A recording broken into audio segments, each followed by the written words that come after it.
أعوذ بالله من الشيطان الرجيم. بسم الله الرحمن الرحيم. يا أيها الذين آمنوا اتقوا الله وابتغوا إليه الوسيلة وجاهدوا في سبيله لعلكم تفلحون. اے لوگو آمنو جو ایمان لائے، اتقوا اللہ ڈرتے رہو تم اللہ سے، ڈرتے رہو تم اللہ سے، وابتغوا الیہ الوسیلہ اور تلاش کرو تم اس کی جانب وسیلہ یعنی قرب کا ذریعہ، وسیلہ یعنی قرب کا ذریعہ، وجاہدوا اور جہاد کرو، فی سبیلہ اس کی راہ میں، لعلکم تفلحون تاکہ تم کامیاب ہو جاؤ۔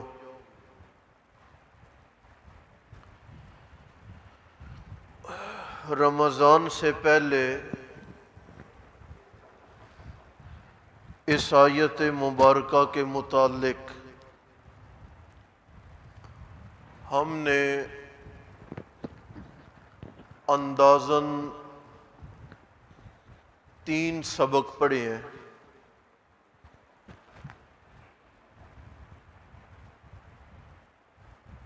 اور میں نے یہ عرض کیا تھا کہ وسیلہ ہوتا کیا ہے۔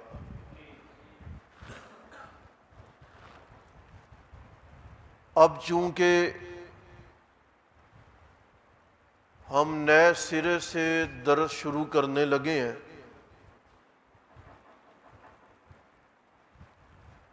اگرچہ تسلسل نہیں ٹوٹتا رمضان میں، ہمارا دینی اٹھنا بیٹھنا قائم رہتا ہے، لیکن قرآن پاک کی جو ہماری نشست ہوتی ہے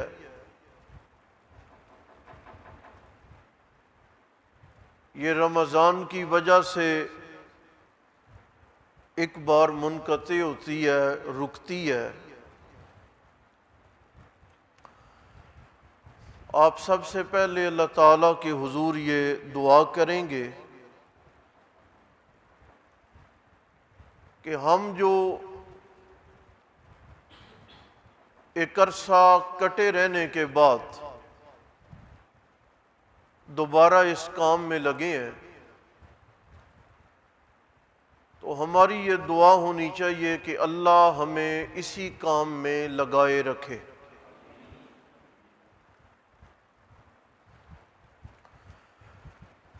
کچھ فائدے ہمیں ملتے ہیں لیکن ہمیں ظاہری طور پر نظر نہیں آتے، یا ہمارا ان فائدوں کی جانب دھیان نہیں جاتا،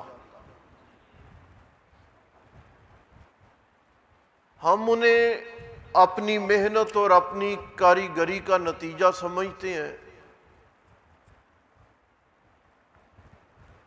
حالانکہ جس نے اپنے آپ کو قرآن کی جانب لگا دیا نا، اس کا مطلب ہے کہ اس نے اپنے آپ کو اللہ کے کام میں لگا دیا۔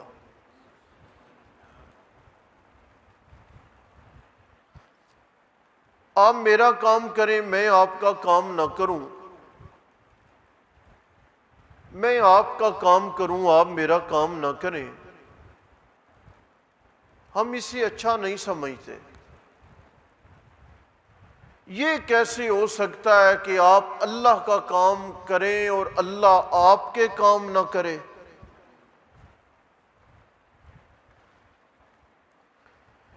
اس لیے میں سمجھتا ہوں کہ اس سے بڑا نصیب اور اس سے بڑی خوش بختی اس کائنات میں اور کوئی نہیں کہ رسول اکرم صلی اللہ تعالی علیہ وسلم نے فرمایا، من یرد اللہ بہ خیرا، اللہ جب کسی سے خیر کا ارادہ کریں، بھلائی کا ارادہ کریں اور بہتری کا ارادہ کرتے ہیں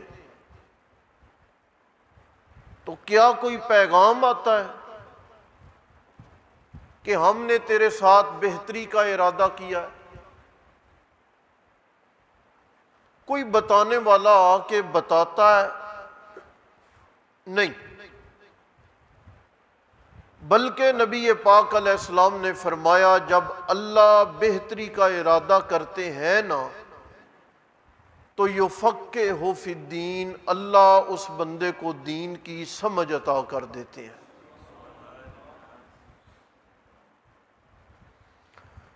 قرآن کو پڑھنا، قرآن کی آیات کی جانب غور کرنا،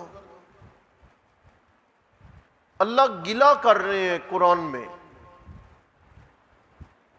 وَلَقَدْ يَسَّرْنَا الْقُرْآنَ لِلذِّكْرِ، ہم نے قرآن کو نصیحت کے لیے بڑا آسان بنایا ہے، فَهَلْ مِن مُدَّكِرٍ، کوئی توجہ کرنے والا ہے؟ اللہ شکوہ کر رہے ہیں، یسرنا القرآن، آپ اندازہ کریں دنیا کی کوئی زبان بھی سیکھنا اتنا آسان نہیں جتنا قرآن سیکھنا آسان ہے۔ دنیا میں آپ کسی بھی زبان کا تلفظ اتنا بہتر نہیں کر سکتے جتنا قرآن کا تلفظ بہتر کر سکتے ہیں۔ آپ حیران نہیں ہیں کہ جب کئی ملکوں کے قرات کے مقابلے ہوتے ہیں تو ہمارے ملک کے بچے وہاں پہ نمایاں کردار ادا کرتے ہیں، جو خود عربی نہیں، جن کا لہجہ عربی نہیں، جن کی زبان عربی نہیں، اور یہ قرآن ہی اتنی باسہولت کتاب ہے کہ 30 پارے، 6200 سے زائد آیات ہیں، 9 سال 10 سال کے بچے کے سینے میں محفوظ ہیں۔ آپ ایسے لوگ بھی دیکھو گے، مجھے اپنے ان دوستوں کا علم ہے، نماز فجر سے پہلے استاذ محترم کو انہوں نے قرآن پاک سنانا شروع کیا تھا، رات 10 بجے ان کا قرآن مکمل ہوا تھا، ایک دن میں پڑھا تھا، غلطی کے بغیر پڑھا تھا۔ اتنی باسہولت کتاب کے بعد اللہ کہتے ہیں حل من مدکر، سارے کاموں میں تمہاری توجہ ہے، سارے کاموں میں تمہاری رغبت ہے، سارے کاموں میں تم نے اپنی کاوش کر رکھی ہے کوئی بندہ جو قرآن کی جانب غور کرے؟ میں سمجھتا ہوں کہ ہمیں اللہ کا شکریہ ادا کرنا چاہیے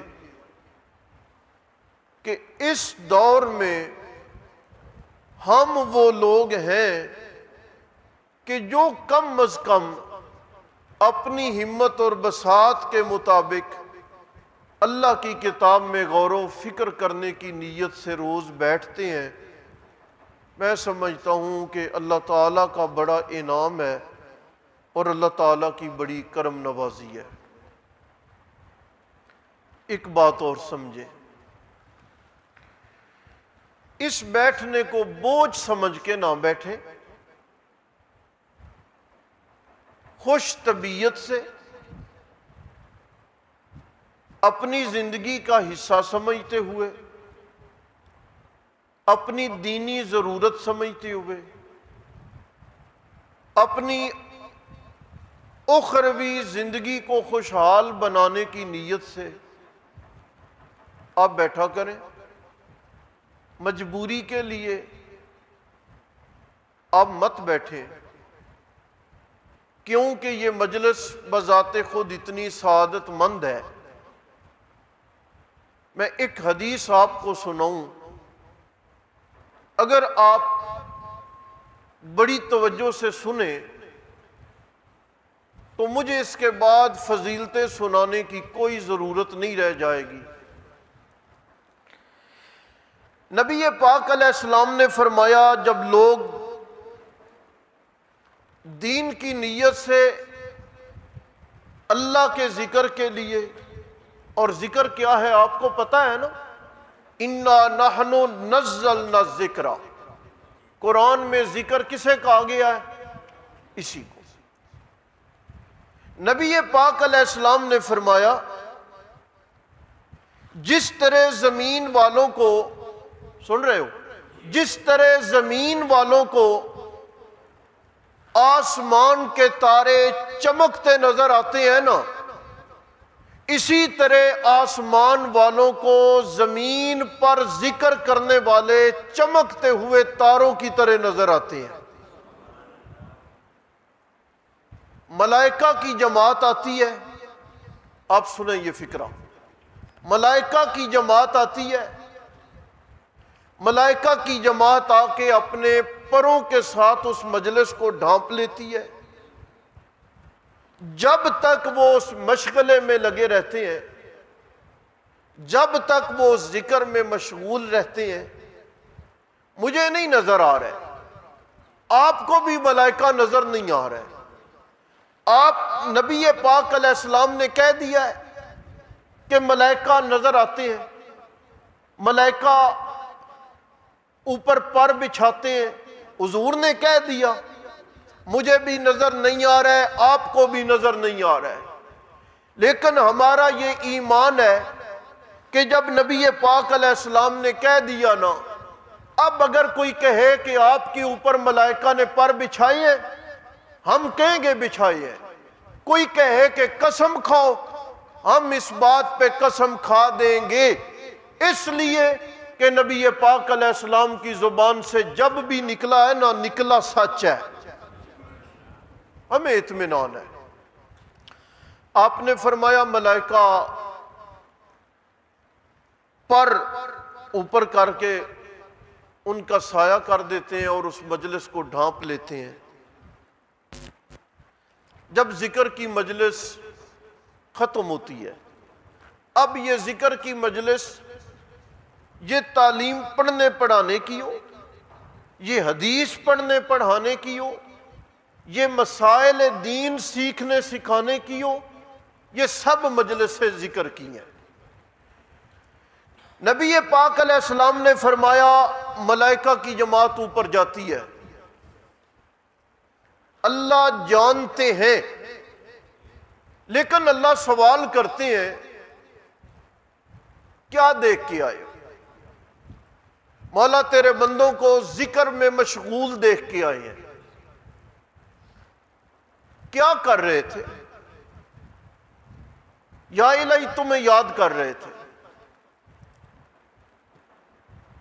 انہوں نے مجھے دیکھا ہے؟ مولا انہوں نے تمہیں نہیں دیکھا، اگر وہ مجھے دیکھ لیتے یا اللہ تمہیں اور زیادہ یاد کرتے۔ کیا مانگ رہے تھے؟ یا اللہ جنت، انہوں نے جنت دیکھی ہے؟ مولا نہیں۔ اللہ فرمائیں گے اگر دیکھ لیتے، ملائکہ کہتے ہیں یا الہی اگر دیکھ لیتے تو اور زیادہ مانگتے، اور کیا کر رہے تھے؟ مولا جہنم سے پناہ مانگ رہے تھے، انہوں نے جہنم دیکھی ہے؟ یا اللہ نہیں۔ اللہ کہیں گے اگر دیکھ لیتے، مولا دیکھ لیتے تو اور زیادہ پناہ مانگتے۔ نبی پاک علیہ السلام نے اتنی روایت بیان کی اور آپ نے فرمایا اللہ فرمائیں گے گواہ بن جاؤ وہ بندے جنہوں نے جہنم دیکھی نہیں پناہ مانگی، جنہوں نے جنت دیکھی نہیں جنت طلب کی، جنہوں نے مجھے دیکھا نہیں لیکن میرا ذکر کیا، تم اس بات کے گواہ بن جاؤ میں اللہ نے ان کی ساری خطائیں معاف کر دی ہیں۔ فکرہ اگلا قابل غور ہے جی، آپ کو فضیلت کا اندازہ ہو۔ ایک بندے کو کام ہے ذہن سے، آپ سے وہ مجلس کے لیے نہیں آیا، اسے کام تھا، اس نے دیکھا کہ درس ہو رہا، یہ مشغول ہے، آپ مشغول ہیں، وہ آ کے کونے میں بیٹھ گیا، وہ ذکر کی نیت سے آیا بھی نہیں، ذکر کی نیت سے بیٹھا بھی، بول لو، آیا بھی نہیں، ذکر کی نیت سے مجلس میں بیٹھا بھی نہیں، آیا ہے اس سے کام ہے، بیٹھا ہے اس کے فارغ ہونے کا انتظار کر رہا ہے۔ ملائکہ کہیں گے مولا ایک بندہ آیا تھا ذکر کرنے کے لیے نہیں، ذکر کی مجلس میں بیٹھنے کے لیے بھی نہیں، اسے ایک بندے سے کام تھا جو اس مجلس میں بیٹھا ہوا تھا، یہ انتظار کر رہا تھا مجلس ختم ہو تو میں اس بندے کو اپنی غرض بتاؤں، مولا اس بندے کے بارے میں آپ کا کیا خیال ہے؟ اللہ فرمائیں گے ملائکہ گواہ بن جاؤ، یہ دین والوں کی مجلس برکت اتنی ہے، کوئی کام کی غرض سے آ کے بھی ان کے پاس بیٹھ جائے نا، میں اللہ نے گناہ اس کے بھی معاف کر دیے۔ آپ اسے معمولی نہ سمجھے، یقین کیجئے اگر اس کے اتنے فضائل نہ ہوتے اور کسی اور کام کے فضائل اس سے زیادہ ہوتے،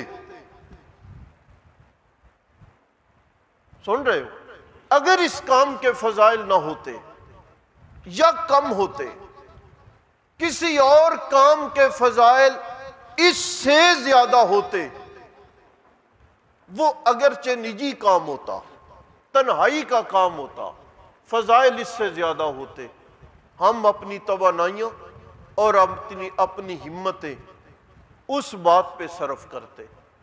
اتنی کتابیں، اتنی تفسیریں دیکھ کے ایک سبق کے لیے بیٹھنا آپ کے لیے نہیں ہے بخدا، اپنے لیے کہ یہ اتنا اہم کام ہے اور اتنی فضیلت کی بات ہے کہ نبی پاک علیہ السلام نے ایک مرتبہ فرمایا الا رجل، کوئی تم میں ایسا بندہ ہے جو مجھے اپنی قوم کی جانب لے جائے؟ صحابہ نے کہا یا رسول اللہ کیا کریں گے؟ آپ نے فرمایا میں وہاں جا کے انہیں اللہ کی کتاب کی تعلیم دوں گا۔ یہ وہ کام ہے جو نبیوں کا ہے، یہ وہ کام ہے جس کی چاہت پیغمبر پاک صلی اللہ علیہ وسلم نے کی ہے۔ اس لیے آپ ایک نئے عزم کے ساتھ، ہمت کے ساتھ، خوش مزاجی کے ساتھ اپنے دوستوں کو ملے، اور آج یہ خوشی کی بات ہے آپ سب موجود ہیں ایک دو کے سوا، الحمدللہ ہم سب حاضر ہیں، حالانکہ یہ توقع نہیں تھی شاید 2 دن لگتے 3 دن لگتے۔ کل ہم انشاءاللہ اس آیت کو پڑھیں گے اور ہم مسئلہ وسیلہ جو کہ ایک اختلافی نوعیت کا مسئلہ ہے، ہم اس کی بات بھی کریں گے کہ یہاں پر جس وسیلے کی بات ہے وہ کون سا وسیلہ ہے۔ آپ پھر یہ دعا کریں، اللہ تعالیٰ کا شکریہ ادا کریں کہ اللہ تعالیٰ نے ہمیں دوبارہ مل بیٹھنے کی، اور مجھے جس کی بھی کال آئی نا آل وال کرنے، کہتے ہیں بندہ کوئی نہیں ہے، رونق کوئی نہیں ہے، اللہ کی مہربانی ہے، رونق ہو گئی ہے، ہیں جی۔ ایک مسجدیں لوگوں سے آباد ہیں نا، خالی مکان با رونق نہیں ہوتے، افراد سے رونقیں ہوتی ہیں۔ دعا کریں اللہ تعالیٰ ہمیں استقامت دے، اللہ پاک ہمیں اس پہ قائم رکھے، اور ہم کوشش کریں اور قرآن پاک کا یہ جو درس کا نظام ہے اللہ کرے یہ چلتا رہے، ہم سیراب ہوتے رہیں، اس سے پانی پیتے رہیں، اور رفتہ رفتہ اپنی زندگیوں کی بدحالی اور اپنی زندگیوں کی خطائیں جو ہیں ان کو قرآن پاک کے پانی سے دھوتے رہیں، اور اللہ کرے جب ہمارا خاتمہ ہو ایمان پر ہو، اور جب اگلے ہاں چلے جائیں تو ہم قرآن پاک کے اس سمندر کے پانی سے اپنے آپ کو صاف ستھرا کر کے اللہ تعالیٰ کے سامنے پیش ہوں، اور ہماری خطائیں اس سے پہلے درگزر ہو چکی ہوں۔ میں سمجھتا ہوں یہ بڑی عظیم مجلس ہے، عظیم کام ہے، اور آپ کو ایک آخری بات بتاؤں، ایک کام آپ کا رکا ہوا ہے نا، آپ کا کام نہیں ہو رہا، آپ سمجھتے ہیں کہ ہم بڑی مشکل میں ہیں۔ اس درس کے بعد جب آپ دعا کرتے ہیں نا، اس اخلاص کے ساتھ دعا کیا کریں، چند روز آپ کر کے دیکھیں، انشاءاللہ آپ کا کام بھی کوئی رکا نہیں رہ جائے گا۔